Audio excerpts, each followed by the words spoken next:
on one second. I just gotta, make the post on Twitter. Alright, I think everybody... Hey, everyone! Hey, Sean, Kirby Kid, Ed Riofer. Let me just make the announcement on the Twitter. So, yeah, we are here with Brian Gale. Hello. Yeah, let me know if the volume is okay. Edo Kartoffel. And we are playing his game Induction. I don't know if we can hear too much of the volume. I'll raise it just a tiny bit. I think I can do that from within the game too. There we go. Yeah, so I've been following this game for quite some time. How long has it been in development for? Since around September 2013, so it's been a while now. Okay, September 2013. Okay, yeah. It's about 2 years. The volume is top. Is I'm saying that you saying the volume is okay? Okay. If the game volume is too much or whatever, just let me know. Yeah, I saw. I'd seen some people post about it, and then Luis Antonio, I think who's working on 12 Minutes. You guys were both in the mini booth at PAX. Yeah. And just so about yourself, you're based in the UK. So I'm based in London. And this is your first game? Well, it's my first kind of solo indie project. So before this, I was kind of working, like my dark history is working in Facebook games. So I worked at EA, working on transferring their franchises over to Facebook. Worked at King for a bit. Oh wow, okay. Yeah. Got kind of bored of what I was working on there, and it kind of really wasn't me. So then I kind of decided, like, I'm going to get out and make something I want to make. Mm-hmm. So this is your first venture into yeah, it's kind of like the first kind of Brian Gale game. Yeah. All right. Well, let's get started. All I know is that it's about time travel and paradoxes. And I've seen the videos. I've seen the trailer. For those, I'm gonna just share the Induction website in the chat.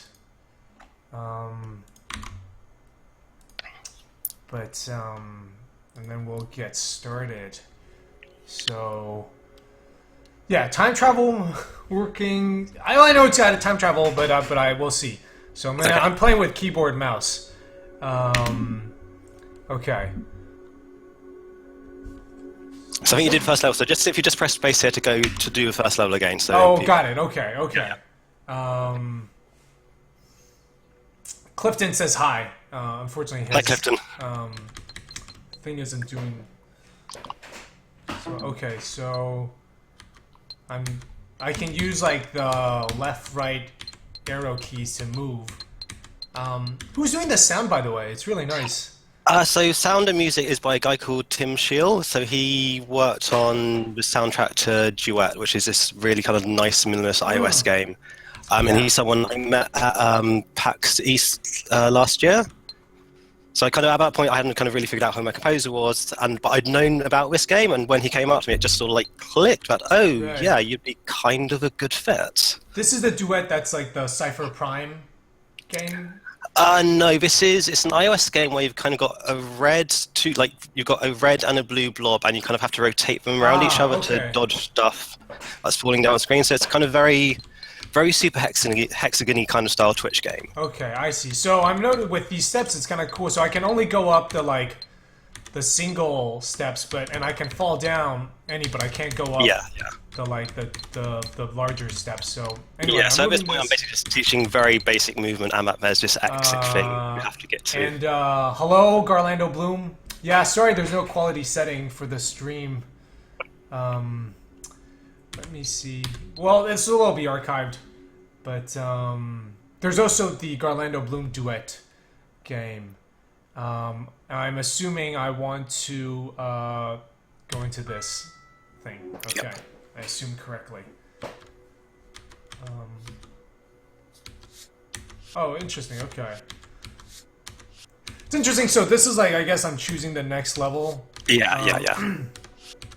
Just one thing was I was using right arrow key earlier and it didn't. Yeah, a few people have done that, but then it's kind of, it branches later. I'd like Oh, I to kind of see. have have left and right kind of do what you'd expect, but then it branches later, and I kind of don't want inconsistent controls. Right, right. And you have the up arrow key there anyway at the Yeah. bottom. So let's do this level 2. I mean, it's kind of a curse of isometric. You've kind of got this weird perspective of mapping to keyboard controls. Yeah. Okay, so I don't know what that is. And I don't know. Can I push this? O. Okay. O and R. Okay, I think I'm stuck now. So R rewinds me. Q is, oh, I'm guessing Q leaves this. Okay, I got it. Oh, I see. It's kind of, you know what? You actually, I see. It's because right, because up moves like to the upper right diagonal, whereas right on keyboard moves down diagonal. Yeah, But this. I mean, you can, if that's kind of not feeling right for you, you can kind of change how it rotates. Yeah, no, it is. I just it was just kind of weird that I only noticed it now. Yeah. But that is interesting, yeah.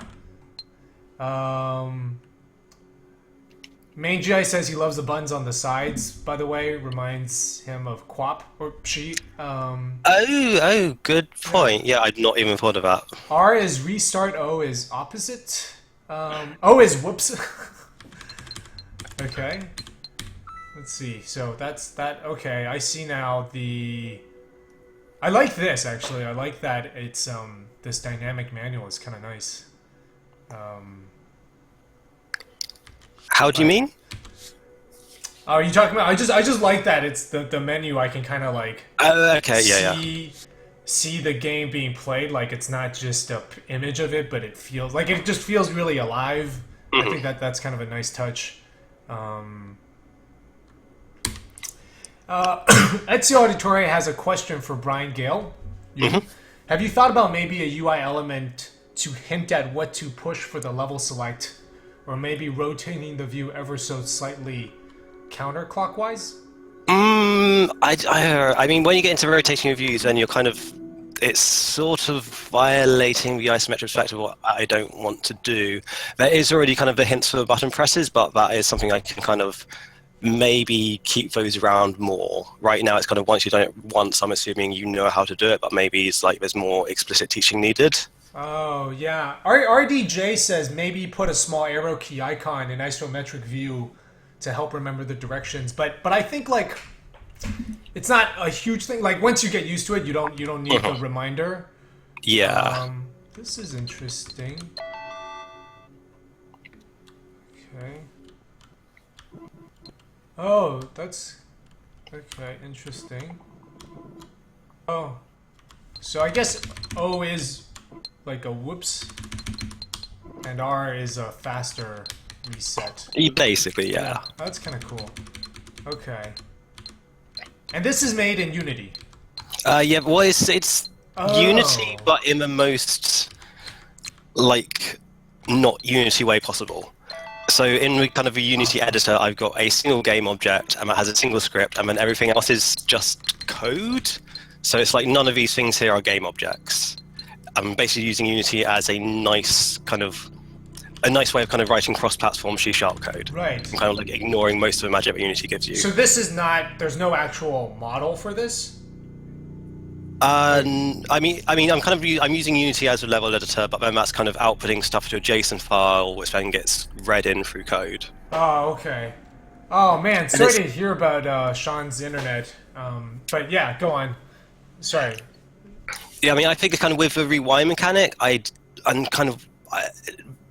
be fighting Unity a lot, and I can kind of just get stuff working how I want it to work without having to think kind of what magic is Unity doing in the background if I'm sort of ignoring Unity as much as possible. Right. Okay. So this is kind of cool. I like this. You've not even got to the cool stuff yet. Okay. I'm already enjoying It bodes this. way well you think it's cool and you're not even at the cool stuff. Huh. I should do something about my internet connection. I should talk to Twitch. It's not having quality settings is making it hard for people to watch. Okay. So far I'm really enjoying the tutorial. It's like very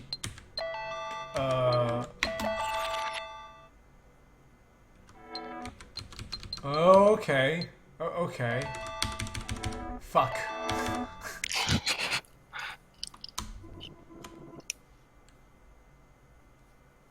Okay. Okay. Yeah, I guess there was actually there wasn't even any time travel up until then.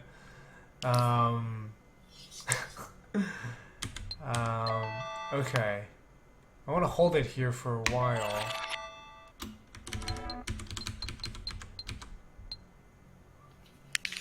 That should be enough time. Come on. Oh, I guess I was talking. God. Yeah, I this hate is my kind of past self. one of those things with this game is if you're talking while you're playing, you then get these kind of strange pauses that don't Yeah. look like there's anything happening.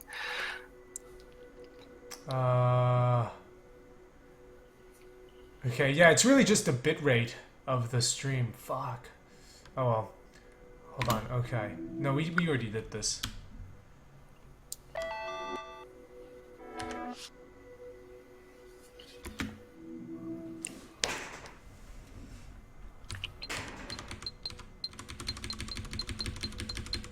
I think one thing is your movement also feels really nice, like it's a really pleasant. That's quite cool because I've not really done anything with the movement. It's just kind of linear rotation, and that seems to work for everyone. Like it's more just like the it doesn't feel tedious to do this stuff. Okay. I know what to do now. Right? I gotta do this.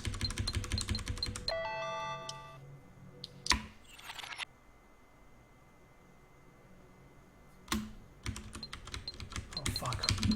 Fuck, fuck, fuck, fuck, fuck!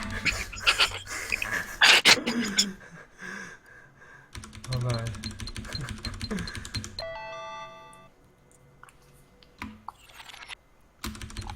Fuck, fuck. Hold on. Okay, you can just hold down the keys, like hammering won't help.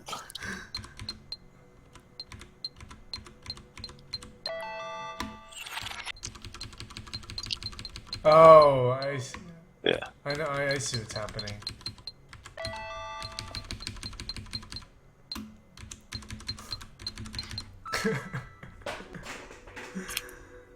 So I should say at this point that the time travel effect where it kind of expands out from a circle to a different color, that's kind of thanks to you. Oh. So I'd been struggling for ages to find the right effect, and what I'd kind of been what I'd been doing was basically having like the entire geometry of the level kind of shift downwards and a new set of geometry come on top. That was kind of a reset version of the level, and that sort of wasn't working. And then you did your blog post on like the effect you were doing in Manifold Garden for when you were shifting gravity and doing kind of stuff where you were taking like a depth map and then kind of figuring out kind of what points were inside the sphere. Yeah. Like were around player. And I started doing something like that, and then it didn't quite work because I think that kind of effect really only perhaps works in first person, or at least like a proper 3D game. Yeah. And so that's kind of then how I arrived at my 2D version of that. Yeah. It looks really nice. I'm actually really happy to hear that. And you know, I mean, for me too, it's like I got that from Quantum Conundrum.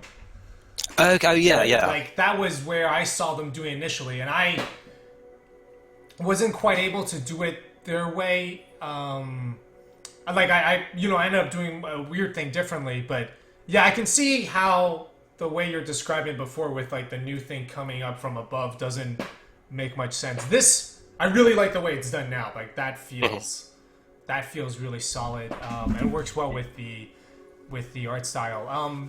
Bart? Yeah, I mean that kind of drove a lot of the art style because to start with, the game had been lots of kind of blacks and greys, and then kind of having this effect of then made it natural to be like, okay, each timeline is going to be a different color, but Right. kind of communicates the right thing, which is nothing's actually changing that much, just kind of which timeline you're in.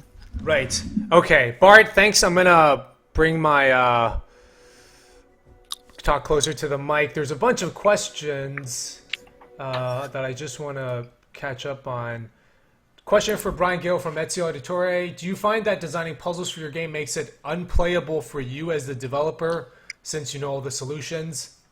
He has a hard time playing a game after he's finished it because there's a sense of deja vu when he knows how to solve the puzzles. Definitely for the earlier puzzles, it's like I can just sleepwalk through them. There's a few of the later ones where it's like even playing with myself, I have to kind of sit down and like properly think about what the solution is. But I think for kind of 80% of them, yeah, I can't really play them as a player would normally play them.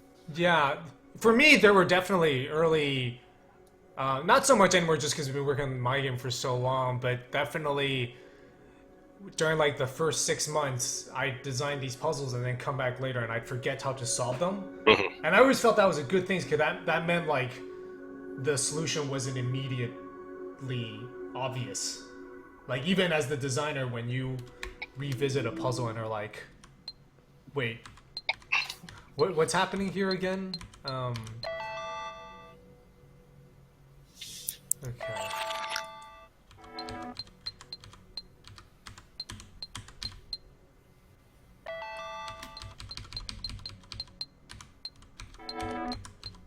Oh, whoa.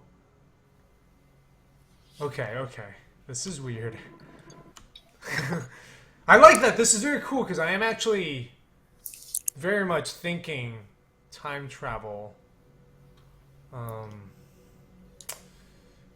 Like it's really cool. My brain is thinking in terms of different timelines now. I feel like I think sometimes it's like I've thought about doing time travel games and people always want to do it with like humans, and then that gets a little messy, right? Because you're like,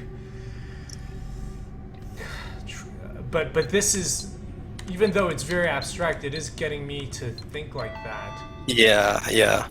I mean, the kind of self-deprecating thing I say with this is that it's very abstract, sort of out of necessity. My background is in coding rather than art, so it sort of has to be like this abstract. But then it's like it's not like there's another version of this game in my head where it's like an anthropomorphic sheep sort of going around solving time travel puzzles, trying to rescue someone from a castle.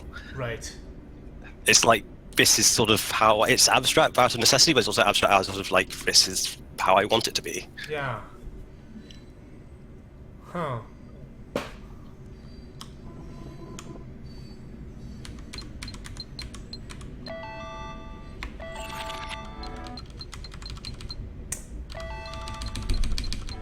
Okay, so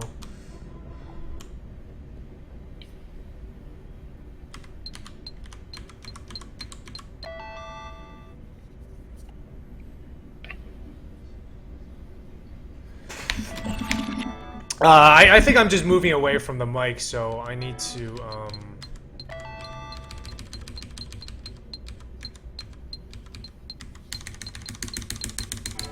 Fuck!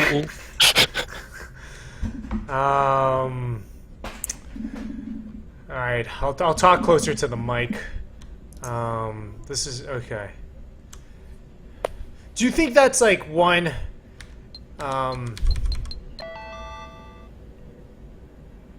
6, 7, 8, 9, 10. Like, does that get hard to do the timing stuff? Is that, I think, just kind of part of it? Yeah, I mean, there's nothing that's, well, apart from the odd puzzle, there's nothing that's kind of too reliant on fine timing. I will give you a bit of a hint here, because I feel like I should. You can press P to fast forward. Oh, P, that's a fast forward. Yeah, okay. you can hold P to fast forward. I think maybe one thing I would say about that is having, like, arrows. I was thinking, I actually did not notice the P come up. Like, I remember the R and the O, and then I forgot about the P. And I think maybe if like just in their UI design you had like that 2 arrow on the P and O like a single back and then R the double back, I think that might be helpful. Yeah, or at least something to highlight, kind of say, here's a thing you haven't used yet, or here's a thing you haven't figured out yet. Right. 11, 12, 13, 14, 15, 16, 17, 18. Alright, that should be enough time.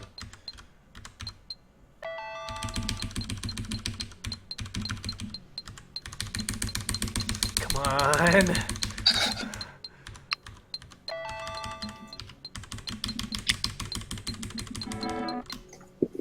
Oh, that's so cool. I like that. I really like that touch where you can see the blue, the green, and then the brown.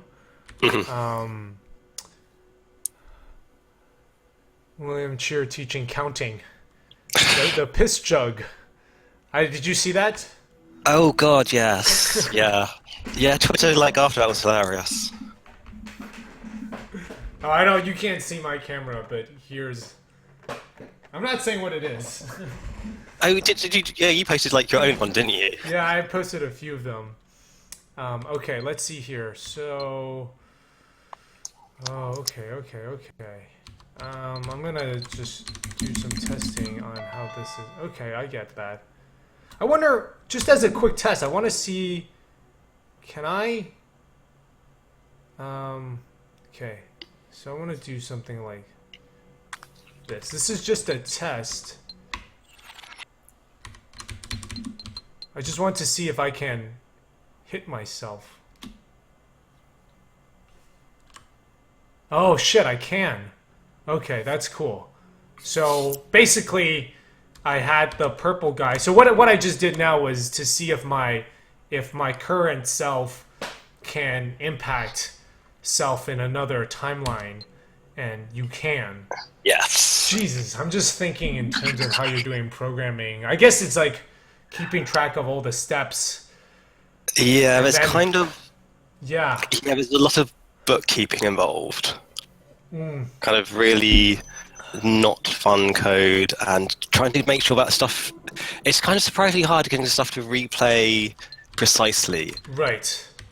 And then get it to kind of resume input as soon as it can actually resume input, because it's keeping the input log for the past selves, but it kind of also needs to kind of know to suspend playing that input if it can't actually do anything. Right. I think... Interesting. So... Okay, so here I come and I do this. Okay. And I wait for a bit and I gotta move him away. Then this is when we reset it.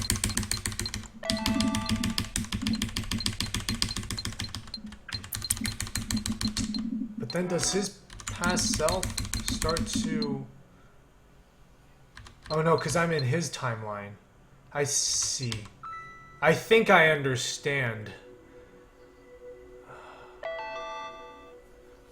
Try this. Walk on... Edriofer says, walk onto a bridge, walk off, go back in time, and kill your past self by making the bridge disappear. Okay. If you want to try that? I want to try that. Oh, I see. Right. So I do this. Wait here a bit, and then I come back here.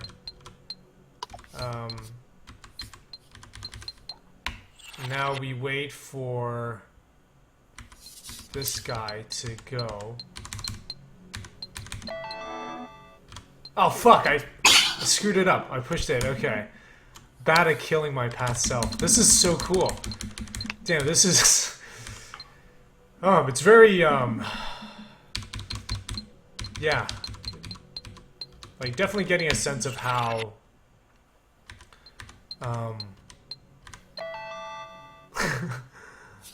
Okay, that is cool. It's... Yeah, I'm like... It's kind of cool. I always like games that like... I think the best movies are the ones that like the time travel movies are the ones that really feel like you fully explored it. I think Groundhog Day, I guess that counts as time travel, sort of, right? Knowledge is something you Yeah. carry through.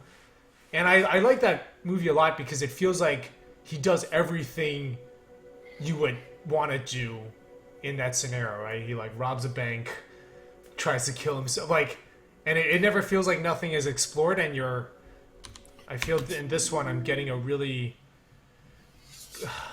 I'm like really starting to feel like I'm experiencing the complexity of what actual time travel would be like.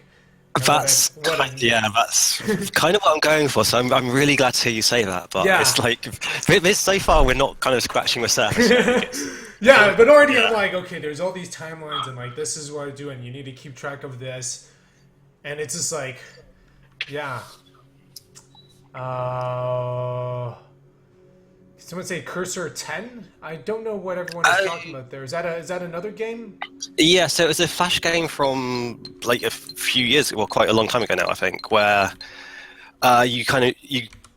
you've got a maze to get your cursor through, and there's kind of doors you can open by holding down switches and stuff. But you have to kind of start over again and replay alongside your past self. So so it ends up with kind of 10 cursors, kind of moving around, doing stuff, and helping each other.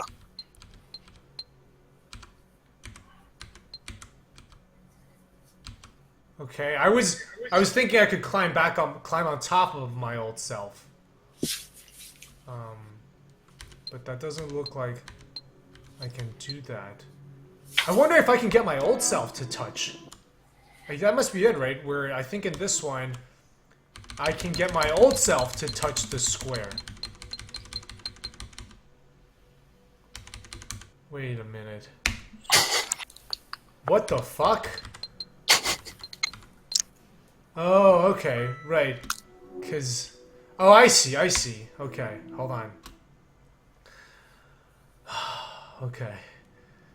Because I also want to know, this is cool, and I just want to make sure, like, okay, so it's like when you go back in time, everything else resets, but you keep your current position.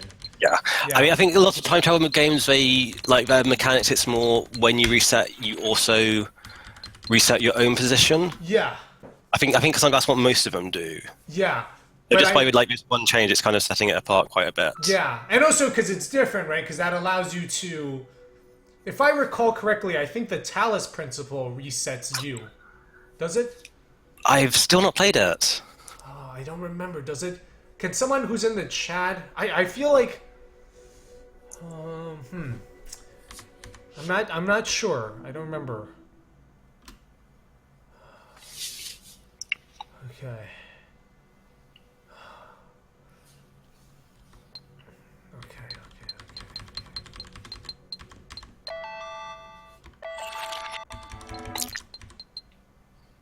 Oh, what the fuck?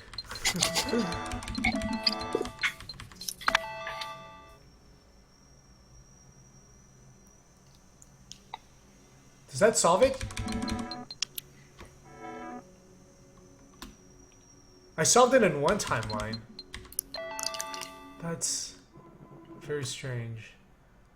You have to solve it in your timeline. So it's always you who has to get to the exit. Yeah, okay.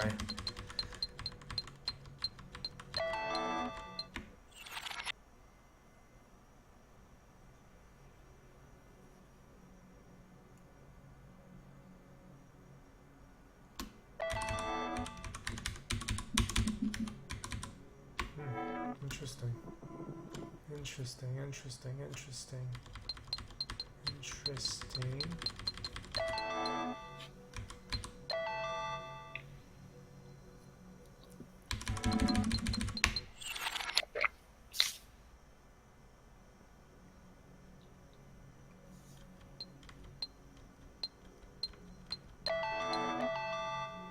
Oh, wait a minute.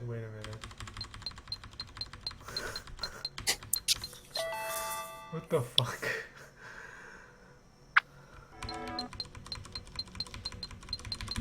Ah! Oh, good one. Yeah, this has been. That was good.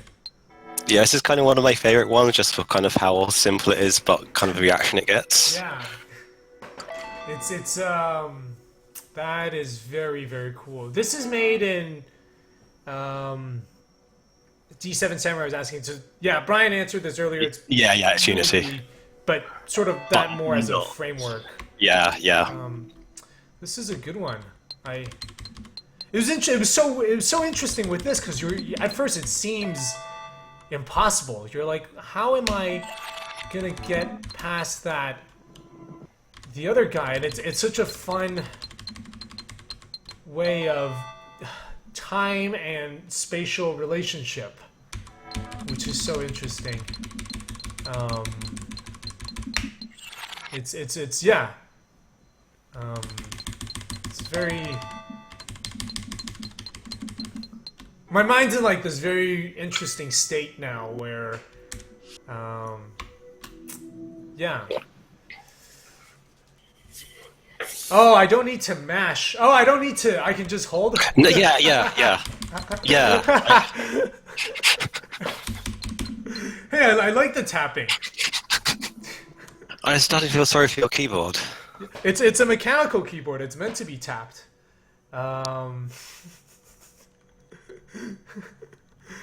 Okay, like I saw Ed Riofer talk about that, and I was like, I don't know what he's talking about. I'm not mashing keyboard, but yeah, I see. Okay, I do have a loud keyboard, so I will.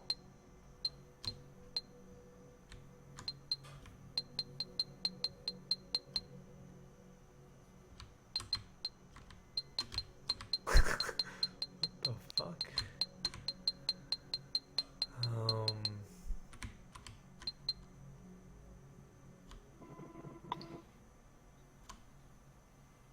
What the fuck? Have you thought about doing like I see like the Monument Valley stuff where you start doing the optical illusions with the isometric? I'm kind of explicitly not doing that because I feel like unless the game is about that kind of thing, I don't want to do it. Yeah. I feel like if I do it even once, then I'm sort of breaking the player's trust. Yeah. And I'm always going to be looking out for it. Yeah. I mean, I kind of feel like with an isometric perspective, you're kind of always fighting that because it's what you do if you want to do weird perspective tricks. Yeah. It's like that island in the bottom left, right? Is it on the same level but just to the left of the big island, or is it below? So I'm as much as possible, I'm kind of like trying to hint with like these little outcrops about what is going to connect to what. Right. Okay. So this is very very interesting, and I'm also quite stumped because how can I bring this one? Oh wait a minute. Okay, I think. Oh, you're not. Okay, it is to the left of me. You're not letting me jump down. Okay. How can I bring that one up? I don't think I've learned a pickup cylinder mechanic yet. So how? Well, okay. Obviously, I haven't experimented with the time travel stuff. So let's do that first. Okay, I'm gonna. Okay, right. Sorry, I can't help but tap. I'm sorry, but that's how I'm gonna play it. I'm a tapper. What the fuck? What the hell?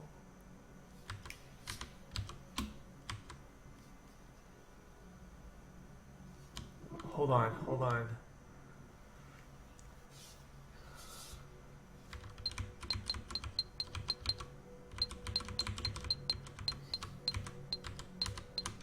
Oh, I see.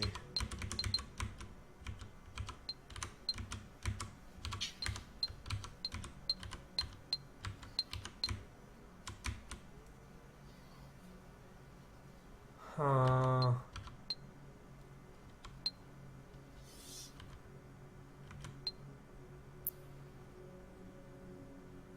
Interesting. Oh. Okay.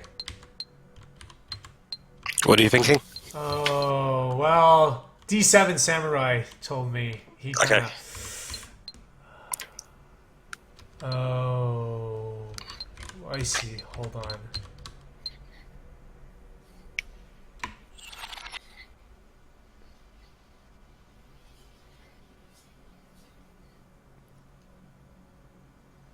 Wait, okay, hold on. Yeah, okay, this Damn, these games are hard. Okay, Oh, man. Okay, okay. Hold on, I got it. I just need Okay. to sort out what's happening. Yeah, okay. There we go, there we go, there we go, there we go.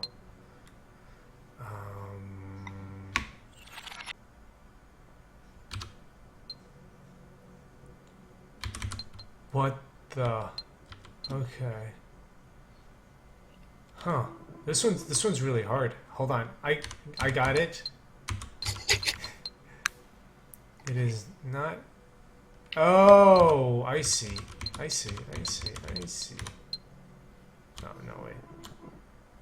Hold on. Okay, I got it. I got it. I got it. I got it. I got it.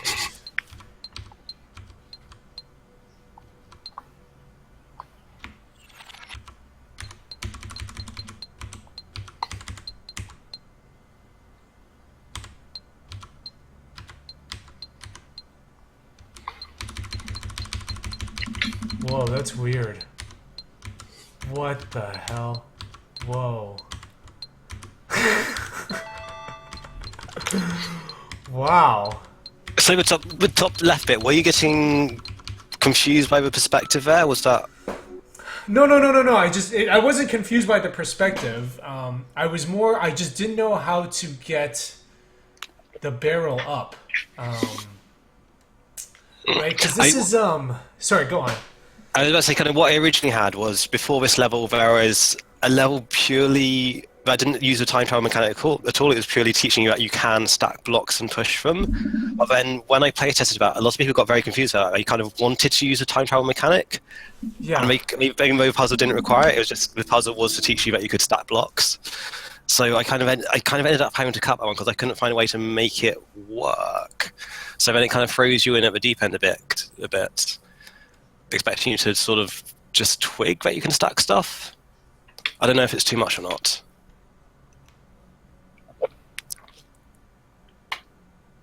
Okay. Interesting. All right, no more spoilers, because that was. I want to talk about this one. This is so interesting. It's a good solution. I didn't feel like annoyed when I discovered it. I think it's a good puzzle. In fact, I think it's a very, very good puzzle. I'm trying to just break down. So like, okay, I guess part of it was like, at first you're just like, why can't I? I think maybe what a lot of people and what I was trying to do was to like push it up, right? And I think you're right, that doesn't make sense.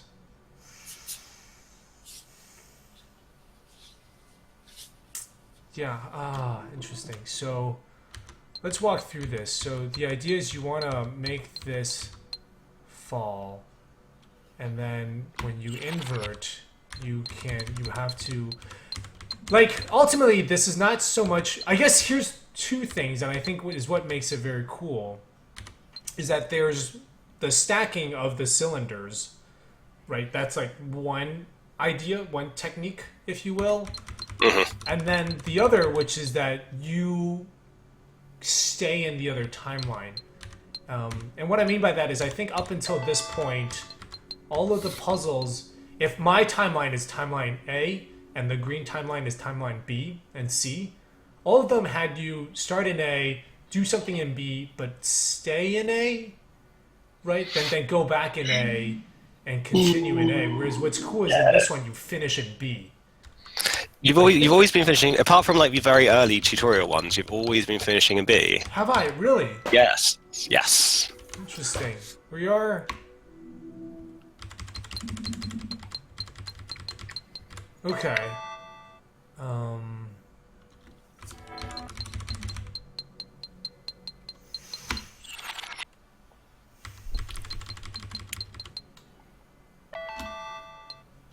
No, but see, this one I can finish in A or B.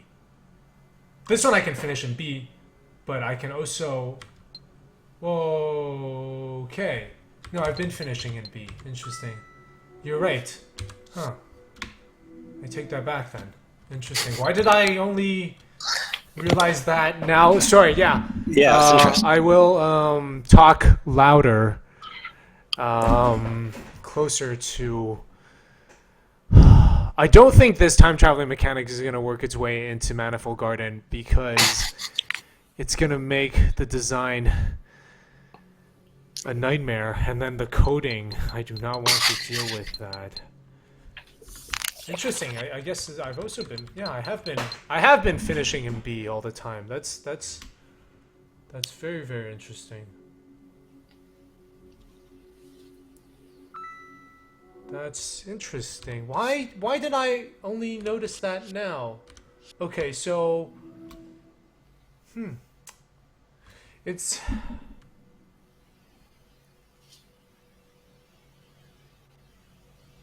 yeah, I don't trying to think. It's a good puzzle. And I think me being stuck is not necessarily bad. It did feel much harder than the other ones. Like, the curve seems to go up a bit, but it's a good puzzle, and I don't think it'd be... Yeah, I wouldn't... You're right, kind of like you said, right? It'd feel... I don't think I'd like it if you just had one puzzle to teach you the stacking, because then it's kind of not as fun, and how would you do... Like, I guess if you had... I guess the way to do it, right, is just to have this block already down here. So you would just simply push the top cylinder onto this one, and it's stacked for you already. But like if you wanted to do it without the time travel, but I think it's a really nice. I do really like it. Interesting. Is that how you were thinking it when you were gonna do the non? Yeah, that was basically. I mean, that's kind of what I play tested, but then a lot of people kind of were trying to find out, like, figure out kind of where do I need to actually jump in this puzzle, and it was like there was this kind of very obvious solution that they were missing because it didn't involve any kind of time jumping. I mean, I think what I need to do maybe is separate, because right now there's two steps. There's the stacking, and then there's the separating that you do in the top left. And if I can figure out a way of kind of like nicely communicating switches sort of floating one block up, then I don't need to have the separation step. Sorry, when you talk about the top left, you are talking about... I'm going to move my guy there. You're talking about this area? Yeah, so there's like two steps in it. So you kind of, first of all, you stack the blocks, but then you kind of push them into this little nook on the left and separate the blocks again. So I think maybe if I can get rid of the separation step, this puzzle... Oh, I see what you mean. So, okay. You know what? I think you might be right, because I think... Okay, right, because I think what's happening is because of the step... I think like what held me up earlier was that because of the step, I kept trying to think of doing this, right? Whereas if you didn't have this step, then that's sort of like... Yeah, I think that would sort of get to the stacking faster. Yeah, I think that's a... I see what you mean now, right? If like we didn't have this step and this was just floating, I guess would that... does that cause a perspective problem, or is it clear that it's floating?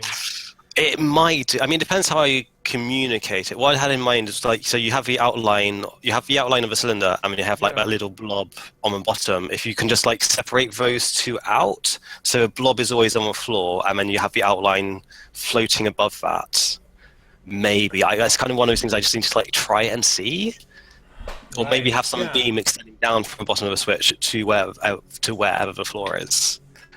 But then it's like, it's a weird one, because then there's like two other puzzles where I'd want to do this, but only those other two, and it's just this weird special case I'm doing for a very small number of puzzles.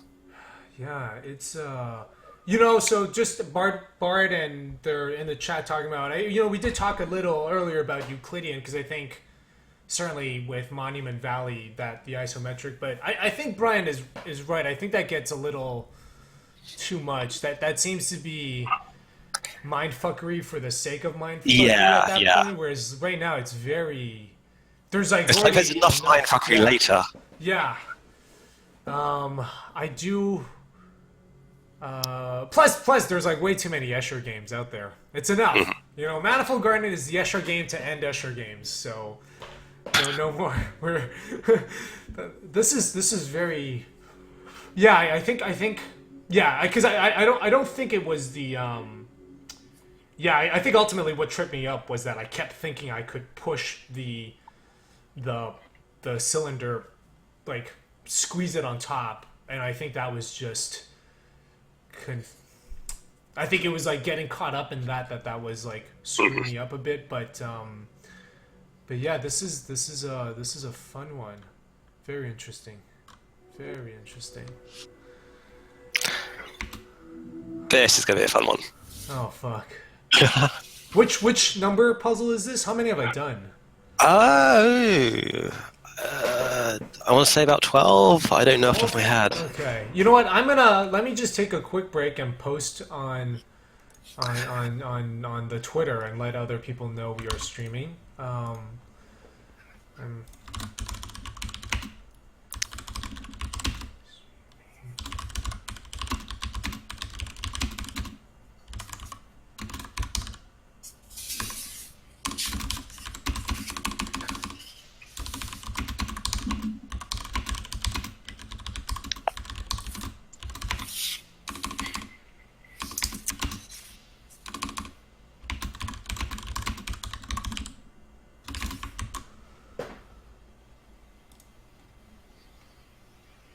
Okay. So yeah. Okay. Let's get back to playing this. But press R here because otherwise it'll have recorded all the right. time you spent Yeah. tweeting. Okay. All that time spent tweeting. Okay.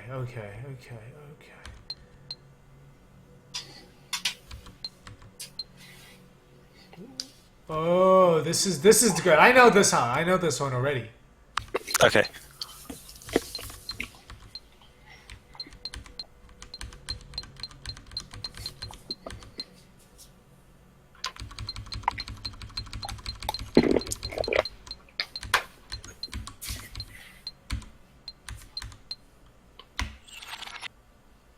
Right? Yeah, I want to carry myself over.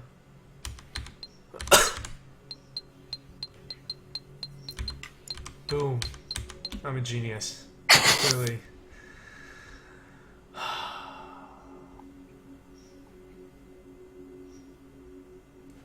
Out of curiosity, so this one is pretty straightforward. And I want to talk about this. Why have this part? This L. Why not? Right? We don't need it. It's hard. I don't know how much to spoil here. Okay. If there's a meaning behind it, we don't have to. I just wanted to make sure. I just want to ask if there was intention, or if you were just like. There's intention here, and I mean, part of it is I just prefer how it looks in the tick shape, but there is definite intention there. Okay, Ed Riofer, you're gonna have to chill. I'm just not a. I think he's played far enough to know what the Yeah. intention is. Maybe I'm just trying to Yeah. remember which build he played. But No, I don't think he does. I'm a very chill. I'm gonna tap and I'm not gonna hold P. So sorry. Okay, that's cool. I'm just it was more just like because early on in my game I had a lot of things that were just there for no reason and definitely getting rid of a lot of them was very, very helpful. By the way, did you notice the branch in the level select and just get past it, or did you just not notice it? I did not notice it. Okay. Oh yeah, I did not notice it. It's well, part of it too was I was like looking at the chat and stuff, but that's interesting. You know what? This looks actually a lot more interesting. So This is a mean one. this is This a is one mean where one. Okay. it's a mean one in quite a different way to most of them are mean. Okay. Interesting. Let's see this. All right. So no spoilers in the chat.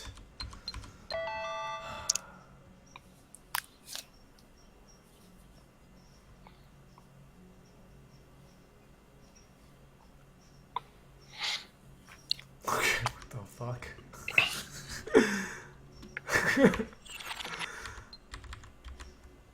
Oh, what the hell?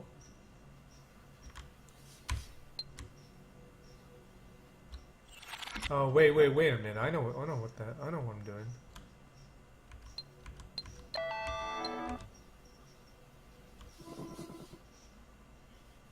What the fuck?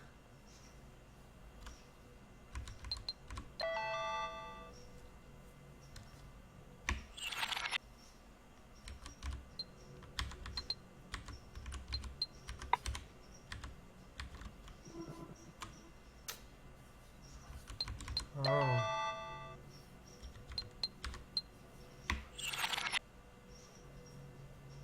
Okay, so I can't. It doesn't let me spawn if my thing is at the same. Yeah, you can't kind of spawn into something. Oh wait, I know what I'm doing. I know what to do. Piece of cake.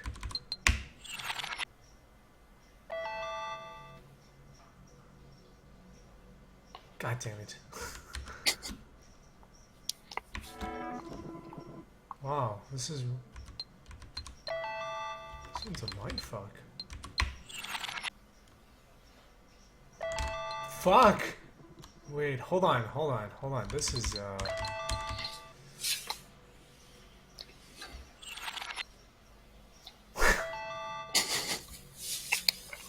very interesting, What does a guy have to do to playtest this game? If you go to my Twitter feed, there's a link at the top to a Google form, and you can put in your details, and then I'm working through people. This is... Yeah, this game, you've played Snakebird? I've played very little of Snakebird. I've played like a few levels. Okay. The just the difficulty curve is very is reminding me of it.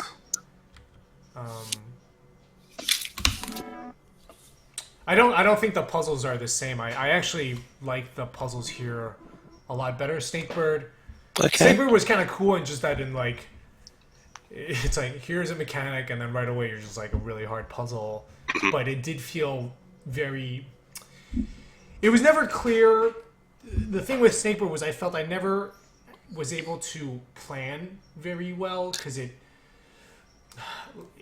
lot of puzzles end up being like, okay, I do this, I do that, and okay, like eventually you sort of get there, but it was always very hard to talk about the ideas, whereas I feel in Induction it's very much like, okay, do this. If I do it in timeline 2, then this is going to happen. So, like, you know, I think Snakebird's mechanic was a lot more like about fidgeting and let me try a little this here, whereas this one's a little but just how hard this one is very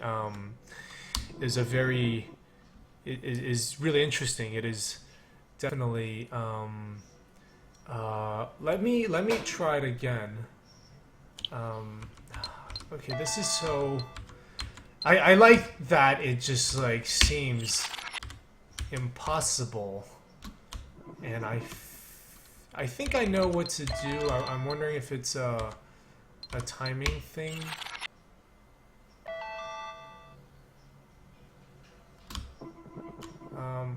Hold on, I got it.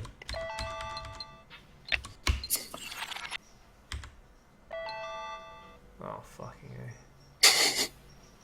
Well, I got down to 2, so that's a step. So you've got it in principle. Yeah. Okay. Oh.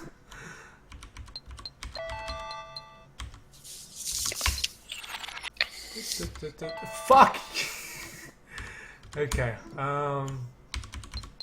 Okay. You know what? Obviously, the key is one. No, right? The key is I gotta do the pausing. 1, 2.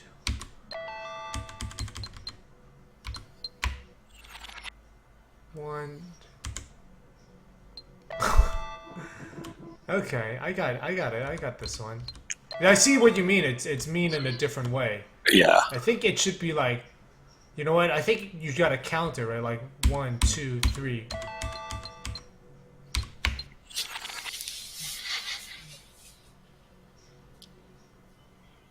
One, two. Ah! Yeah, I think the key is you have to learn 1, 2, 3. 1. There we go. Ah! What do the buttons do? What do the buttons do? Which buttons are you talking about? Oh, the ROP, that's, R resets it. So R resets it to the beginning. O is like a shorter reset. Like, we call it the oops button. And then P is fast forward. I don't really use P.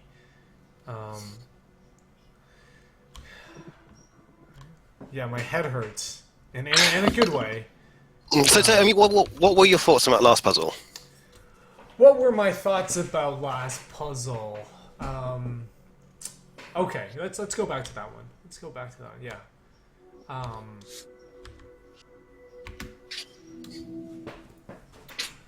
Interesting.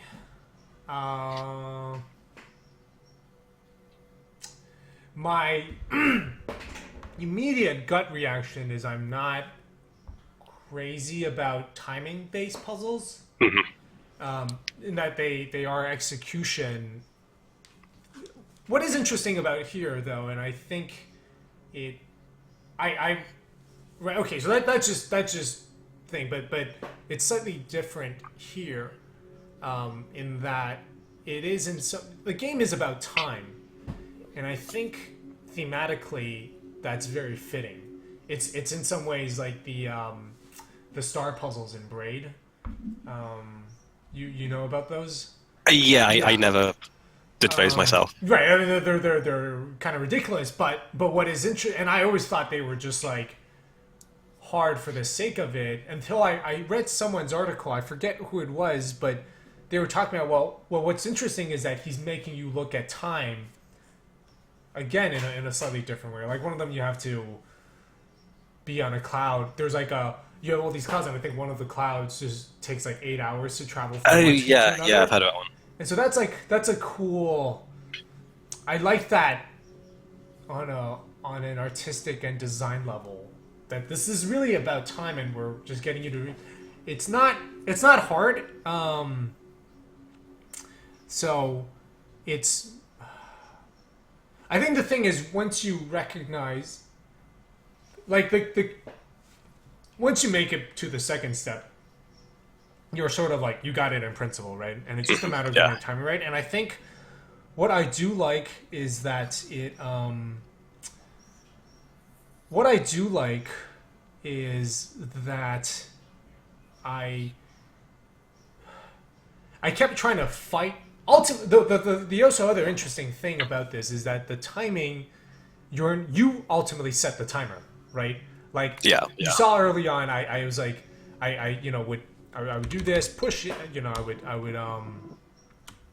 I would push it in, and then come in and try to be like, fight, and I was like, that green guy is moving too fast. And it's like, well, that's because, and then realizing that was me, right? That, you know what I mean? Like there were a few times when I was having a hard time with it, and I also like that recognizing, like you're fighting the timer until you realize that you are the timer. And then I like that again. And then right after that, it was just a matter of like, okay, wait, I just need to count. Like 1, 2, 3, and then when I go down, I can know the 1, 2, 3, and I think it has to be. Yeah, I do think I like it. I think it should be. Yeah, I would say, it's sort of. I think there's like a number of pros and cons. The con is just like timing puzzles are just general. Not a big fan of them, but I would say your game is slightly. It doesn't. The rules don't apply very strictly here. There's more. I'm thinking about this game Cube that had timing stuff, not time travel, but they had these like platforms, and the problem there was you ended up spending a lot of time just like waiting for these platforms to get back to the right spot. But, so yeah, like the con would just be like, I'm not totally crazy about timing, but there's a lot of pros, which I think is like thematically it fits, it's very interesting, and then the recognition that you are ultimately fighting yourself, and you just have to like, if you just chill out with the timer, it's going to be a lot easier. And I think those are really really great elements. I mean, something I had hoped would happen in this level is people would it would kind of like force you to understand what happens when you hold down O. I mean, O here is basically the same as holding down X in Braid. It's basically like it will rewind for as long as you are holding the button down. But then kind of every one of the courts playtest this. It's like as soon as they've messed up a solution, they just hit R to reset completely, which sort of makes it 10 times more frustrating than it needs to. It needs to be. Because it's like on this one, as soon as you mess up the timing, you can tell right away you mess up timing. So you just need to like hold down O for half a second, change your timing slightly, and then it's really, really easy. But then everyone presses R. You know what I think part of the problem is that R and O are so far away on the keyboard that you end up sticking to one or the other, I think what works in Braid is that we can talk about the control scheme, right? So in Braid it was a face button, and I think you held the triggers to make it go faster. Braid doesn't have a level reset. Like to reset Braid's level, you have to go out and then come back into the game. So with Braid, okay, right? So this is similar to that puzzle in Braid where you're like, you gotta like time your jump to hit the little guy jumping beneath you, and you're that's exactly what I was thinking about. So and I think with that one with Braid, it's like and I think the problem here is that R and O almost feel like just different play styles. I mean, I've gone with like O and P next to each other since they're symmetrical, so it's kind of O is rewind, P is fast forward, and then R is like this whole other thing. Right. I wonder if you just made it so, to reset the level was maybe one step. Like the problem right now is R and O are, in terms of just like your input and the accessibility. Okay. Hold on. Let's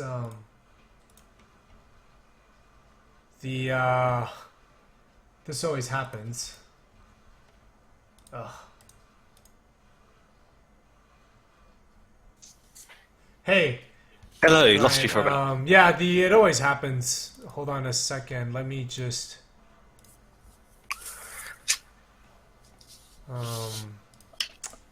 add a new window.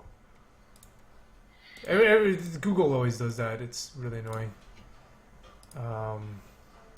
Is that like a 1 hour limit on Hangouts? I don't know. It just says the computer went to sleep, and you know what? That must be it. It must be a 1 hour limit or something. But anyway, we're back. Let's set up a screen share. I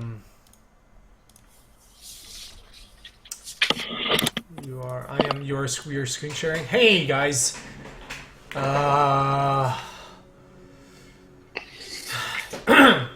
Yeah, does that, like, I think so. R and O have like equal accessibility in terms of just like the input. Whereas I haven't played Braid in a while, but if I recall correctly, it was like you just hit one face button to rewind the time, and then if you want to speed it up, I think you had to hold down a trigger.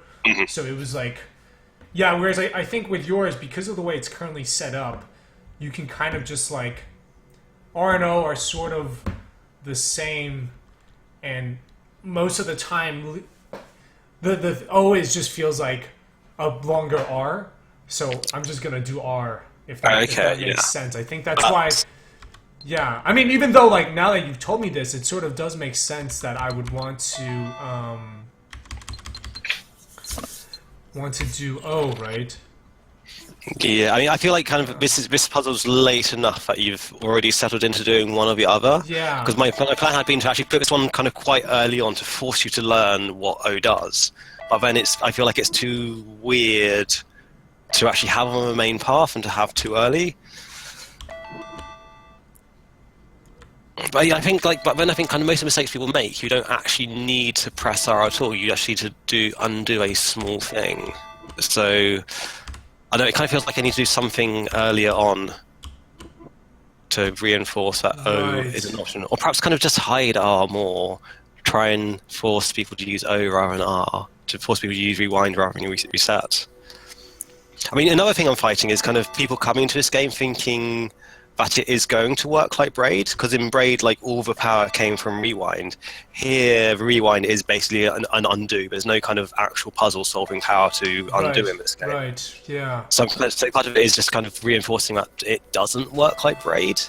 Right, right. Yeah, it doesn't.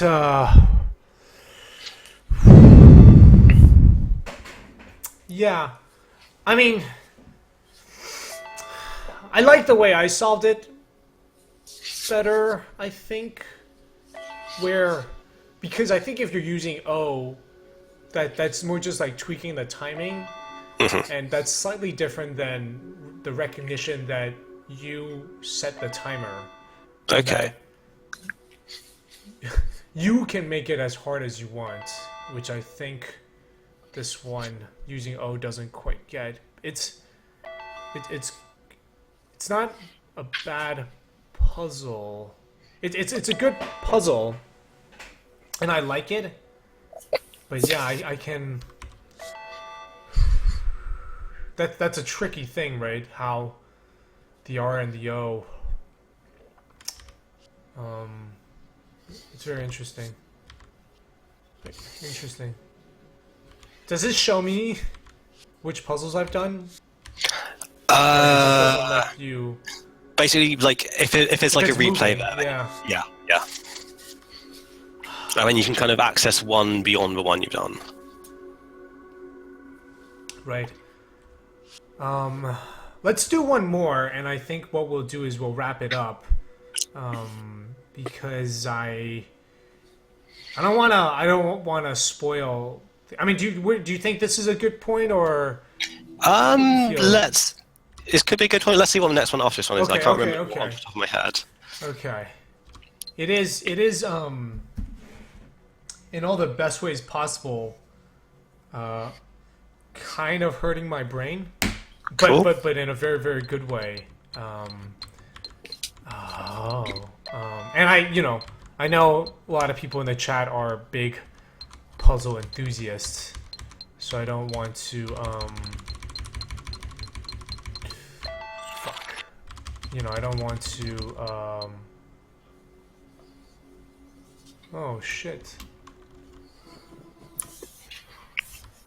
Okay, I think that's interesting.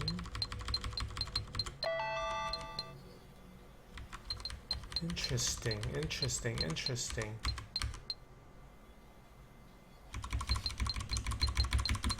Yeah, I just don't want to spoil it for those people.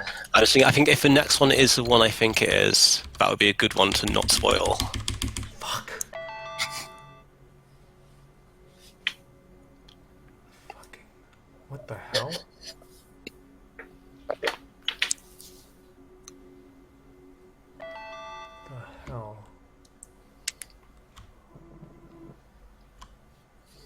Hey, Salty McCloud, hello. Stop, don't spoil it, okay, guys? Oh. Brian.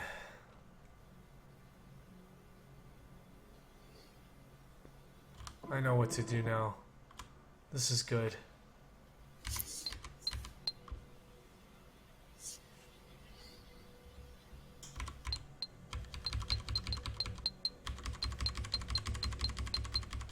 I think...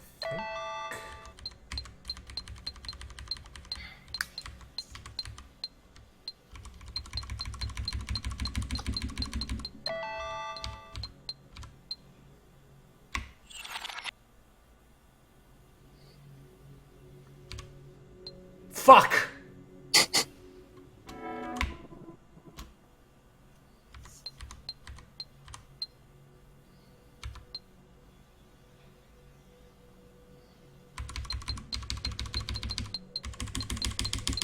Oh yeah, their O would have come in really handy, I think. Hold on. And yeah, I'm gonna tap, I don't care.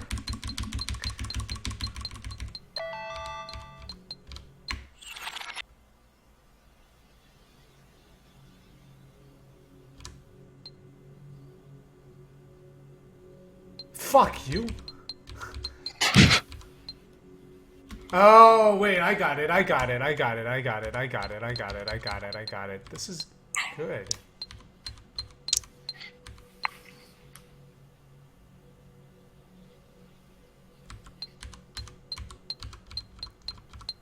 This is a good puzzle. This is a good game. You all should be really good. Yeah, I haven't played a really good puzzle game in a long time. This is very good. Okay. Oh, yes.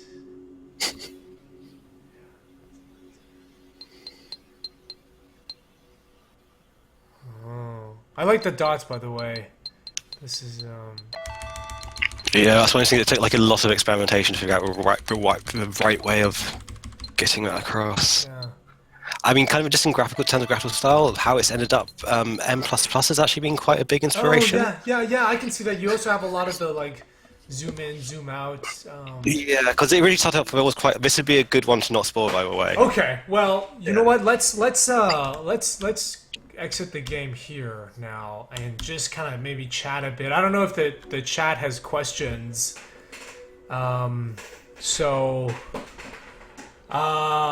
First of all, damn, I think it's very good. Yeah, it's really, really good. We played for an hour and I'm like, yeah, normally I'm not like a huge fan of, lately, you know, I think just because of my game, I'm been sort of focusing more on like first-person 3D games where there's this like world and exploration, and I haven't really played a straight-up puzzle game in recent memory, like other than Snakebird. Just most of them are not very interesting to me. You know, a lot of them are just like getting this to here to there, and it's like. They end up feeling more tedious, but this was this really had my brain like working on these different levels. It had a lot of like just really great discovery moments. Yeah, I mean, I'm kind of really happy when I can do that kind of thing, actually get those kind of moments, but without doing it with kind of as few elements as possible. Yeah, and it's what's nice is it feels. I feel like I still don't have a very solid sense of the possibility space that's involved. Like it feels like there's still so much more to explore. And every new moment has been a very every puzzle has felt. You know, that the same aha has felt on the same level. It hasn't been this like, it hasn't been like petering out where it's just like, oh, okay, it's the same thing again. It's more like, okay, aha, and I think, Ezio Auditore has a question. What was the development process like for this? what did the idea for the game start out as, and how did it evolve over time? So, like, Okay. yeah, tell us a bit about the history of it. So backstory. So I mean, I'd known for a while I wanted to do some kind of time travel game. I tried avoiding doing it for my first indie game because I could see it turning into this huge thing. I just kind of wanted my first indie game to be this thing I can get, like a small thing I can get out in like 3 to 6 months. But then I kind of couldn't leave time travel alone. It kind of ended up being like a thing I had to do to get out of the way before I could do anything else. Toyed around a few ideas in my head.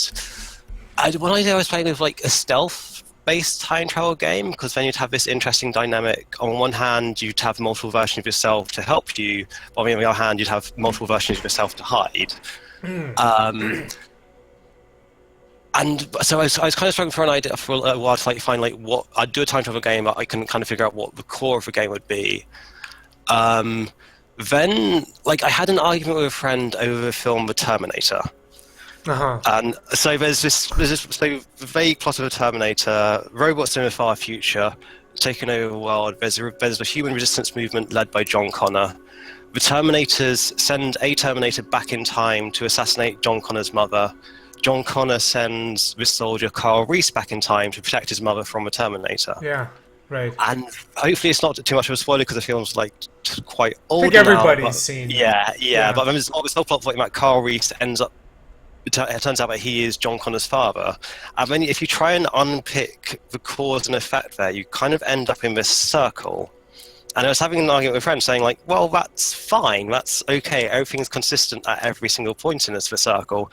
The fact it ends up as a circle rather than kind of linear cause and effect shouldn't really trouble you too much because everything's at each point is fine. And he kind of just intuitively disagreed with me. So I kind of wanted to build a game around building those sorts of loops of cause and effect. And that was kind of a starting point. I want to kind of that you are kind of building these kind of weird causal loops that the puzzles you've kind of been through don't quite get to yet, and actually ends up being quite a late game thing. You're really building those loops.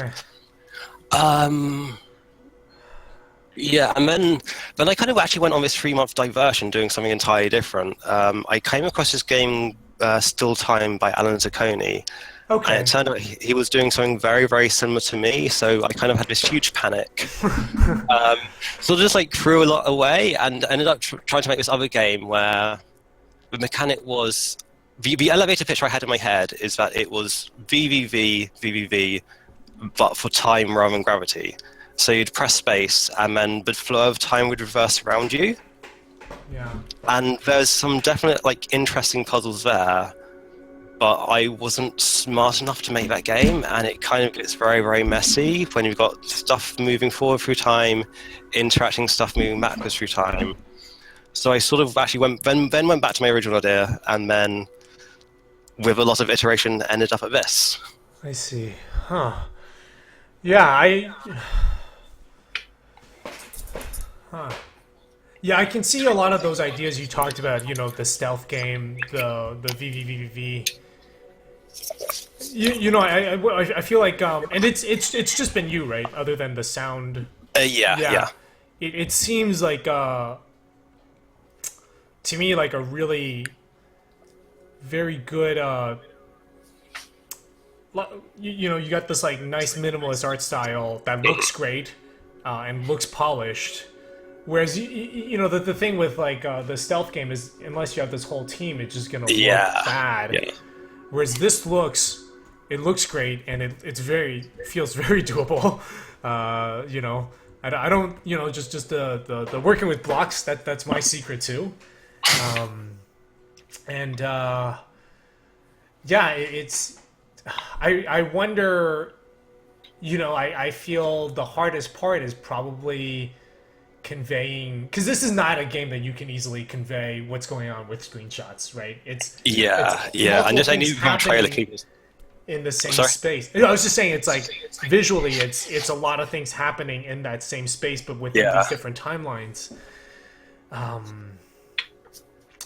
But yeah, I don't think that's a problem. I think it's yeah.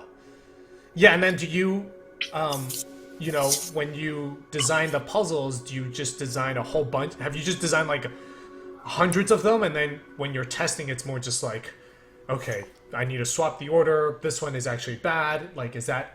Are you? I guess what I mean is like, you just have this backlog of puzzles you're sitting on. I don't have a huge backlog of puzzles I'm sitting on. It's more kind of refining the ones that are there, and then like what I need to do at the moment is kind of figure out more intermediate puzzles. I think just to kind of figure out, because I think there's still too many difficult fights in there. There's still a few things where there's like a big leap of logic you need, and I kind of want to make that leap a little bit smaller because there's kind of too many different things you're having to figure out at once. Right. Yeah, right. Wow. And I think you mentioned a release date. I think you said Q2 2016 somewhere, or am I just? I had said Q1. Okay. It's definitely more looking like Q2. What's left? Yeah, I mean, in terms of.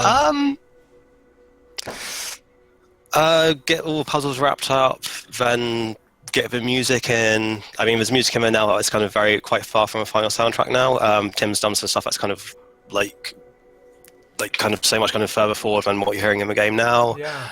And then just like lots of visual polish, like the level select. I'm really not happy with the level select right now. There's like a lot more that needs to go into it. Yeah. By the way, hello, C. Flickster, and also I should just say, for those of you that are just joining us, we are playing Induction, Brian, Gail, and also if you like the stream, you should follow it. And also just like kind of always curious, like in terms of, I guess you are much closer to the end than I am, and how, but you know, we worked on a very similar time scale. You said September 2013. Yeah. So last year was the first year I was actually working on it full time. Before that, I'd sort of been juggling it with freelance work. Yeah. I was doing. Yeah, I'm only like a year longer. How? Yeah, I mean, just kind of about the indie lifestyle. How have you been finding that? Do you wake up, work on the game, and then you know, do you keep a 9 to 5, or you do like the midnight to 7 in the morning? I had done to like midnight to 7 in the morning. What I'm trying to do now is actually stick to like a normal 40-hour working week. So it's like I work 8 hours a day, 5 days a week, because I had found like I was getting trapped in this quite bad cycle of like crunching, not being very productive because I was crunching and that's unhealthy, and then crunching more to make up for it, and it's just like this horrible cycle. So now I am being quite strict with myself. It's kind of 5 days a week, 8 hours a day, like normal sensible person working hours. That's sort of the big thing, I think, as you get closer to the end of the project. Maybe like I think probably, you know, I was doing that like crazy stuff too, and it was really messing me up. And I think a lot of it has to do with when you're sort of in that middle part of the project, early middle part, you just have like no idea where this thing is going to end, and it's harder to being like, that just seems to take over. But then at the end, I think part of it is that, you know, both you realize like life is important, and also as you are able to start to plan the end, you're like, okay, it's a little easier to set the time. Yeah, I mean, it's kind of great now being at a point where I know there's kind of no big features left to go in, and it's like I have all the big design problems solved now, so it's kind of, it's like the final stretch, and it just makes it so much easier. Do you have plans for after this game launches? Like what? Obviously there'll be some support, right? But do you? Are we seeing other? By the way, just platforms. It's just PC right now. So launching Mac, PC, and Linux. Beyond that, I do want to get it onto console, and I do want to get it onto mobile. Beyond that, I don't know. I mean, I kind of see after Induction, I'm not done with time travel. Okay. There's stuff that kind of doesn't fit into this game that I would like to explore, I think. Yeah. It might be some other idea comes to me and kind of I'll be like, no, I'm doing that instead of time travel. But my feeling right now is I'm not done with time travel. Yeah, that's good. One, you'd have I'm sure certainly it's a topic you've thought about for a long time. Well, cool. So I think that's. I don't know if there was any other questions in the chat, but inductiongame.com is the website, and I think you answered it earlier. But if people are interested in beta testing, there's a link on your Twitter profile where people can sign up, and Yep. they'll get through that list. Are there? Do you have any events coming up that you're planning to show the game at? None lined up. Not lined up. Okay. GDC, is that? Probably not. Probably not. Okay. Well, I've had fun. This is a game I've been very excited about that I've wanted to play for a long time, and it has exceeded my expectations. I'm really glad you enjoyed it. And that was yeah, I think that was really interesting conversation. I'm not gonna continue playing this build because I think I'm gonna wait for when things are all done. But yeah, guys, Brian, check him out on Twitter, and thank you once again for coming on the stream, for sharing your game and answering questions. Cool, no problem. Thank you for having me on here. Okay, all right, you take care. Have a good weekend. Cool, you too. Okay. All right. I'm gonna. That's it for today. Thanks everyone for joining me. Follow the stream. Have a good weekend. I am been busy clearing out my weekend. Not my inbox. That's almost done. Yeah, there'll be more Manifold Garden stuff next week. We're just lots of administrative stuff, taxes and business, everything I do not like to do. But yeah, and I will. This will be up on YouTube in a bit. So you guys all have a great weekend. Oh, you know what? Before I let you go, I want to say that we're gonna do a raid. So if you still want to watch a play, stream, let me turn that down. Ryan Clark does the game analysis look, it looks like he's out of camera now for the guest, which is great. But Ryan Clark, he made Crypt of the Necrodancer. He does this thing where he looks at an indie game and kind of does his market analysis of it. So yeah, you guys should all go there and check it out. Stream. What's our raid call? What's a raid call? I actually don't know what that is.